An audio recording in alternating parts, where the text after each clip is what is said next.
Well, welcome, folks. It's great to be connecting with you today. And I wanted to share with you a couple of things. I believe right now we are in need of holding on to the resonance and the energy of hope more than ever before. And there's a technique that I've used for many, many years that has proven so powerful in my life that I want to share it with you. And it's called This or Something More. And an example, when I first found this amazing apartment in San Francisco, which I've been living in for over 15 years, I had written down what I wanted. I had started my search looking for an apartment in this neighborhood, and I wrote down exactly what I wanted. And I wanted hardwood floors, I wanted high ceilings, I wanted plenty of natural light, I wanted an outdoor space.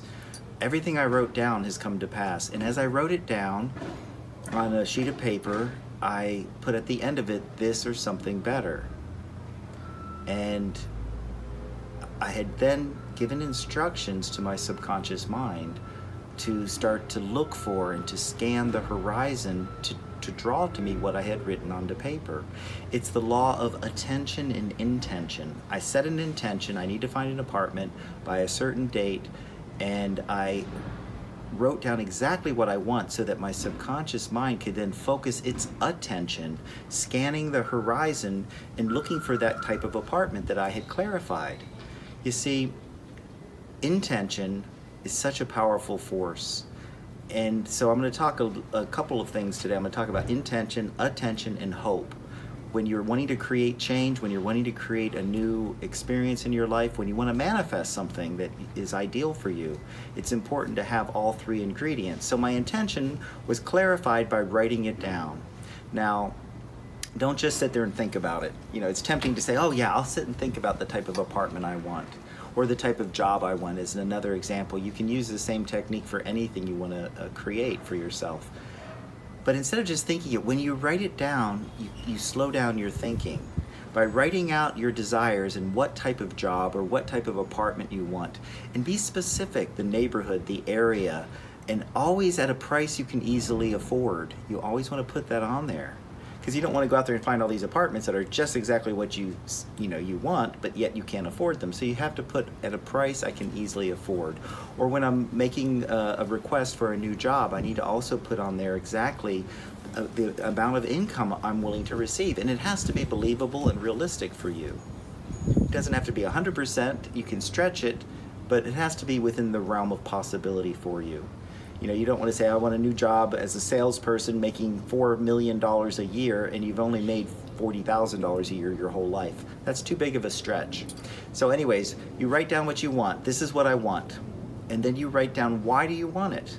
Why do I want this type of apartment? Why do I want this new job? And you write that down. And then you write down, why don't I want it? Why don't I want it? Because this helps to clarify your intention for creating and manifesting this new reality, this new apartment, this new job, or whatever you're trying to manifest. So you write down, why don't I want it? And those three things are really important to begin the process. And then as you write it down, what you're going to find, and as an example for this apartment, I was living in Oakland. I had moved to the Bay Area for 9 months, and it had given me time. I was house sitting over in Oakland. It gave me time to kind of come into the city and figure out what neighborhood I wanted to be in, what area I felt safe and comfortable. I did some research on tectonic activity and the bedrock of San Francisco, and I found that North Beach and the Castro area were on solid bedrock. So I decided I wanted to live in the Castro. It's very safe at night, it's very centrally located, and I love it. It's great. It's a great neighborhood. So I wrote that down on my intention, and then I put it away and I forgot about it. That was like on a Friday. The following Monday or Tuesday, like 4 or 5 days later, I just got this sudden urge to go onto Craigslist and check out rentals, to see where I could rent an apartment. The first place I looked at was at this address, which is where I live today. And I looked at the photos, I looked at where it was located, I thought, oh my gosh, that's exactly what I want, and the description seemed to almost match what I had written down, so I thought, this is it. And I went and interviewed. I set up an appointment, I emailed the person, his name was Andrew, and I came in and interviewed with him, and it seemed like a really good match.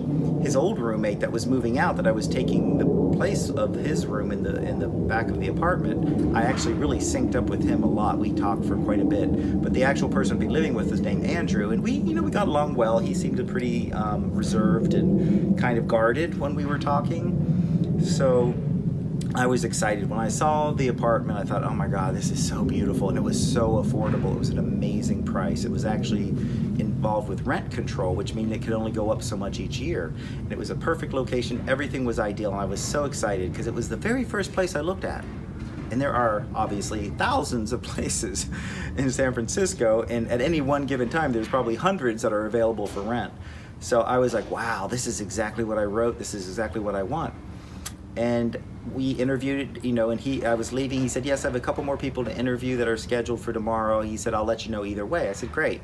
And then I was driving. I remember maybe about 4 days later, I was driving and I got a voice message from him. And I thought, oh, cool, this is the person I had interviewed about the apartment. And I listened to the voice message and he said, hey there, Mikhail.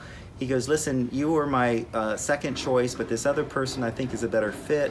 So I just want to let you know, thanks for interviewing, and I appreciate your time, blah, blah, blah. I was like, oh no, I didn't get it. Of course I felt disappointed. I wasn't going to just jump into, well, everything's fine. No, I felt the disappointment. I felt hurt.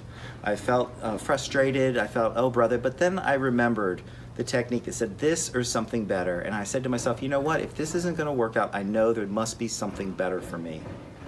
So I started looking around again because I really loved this apartment. I thought it was a done deal, just because I know how powerful my magic is.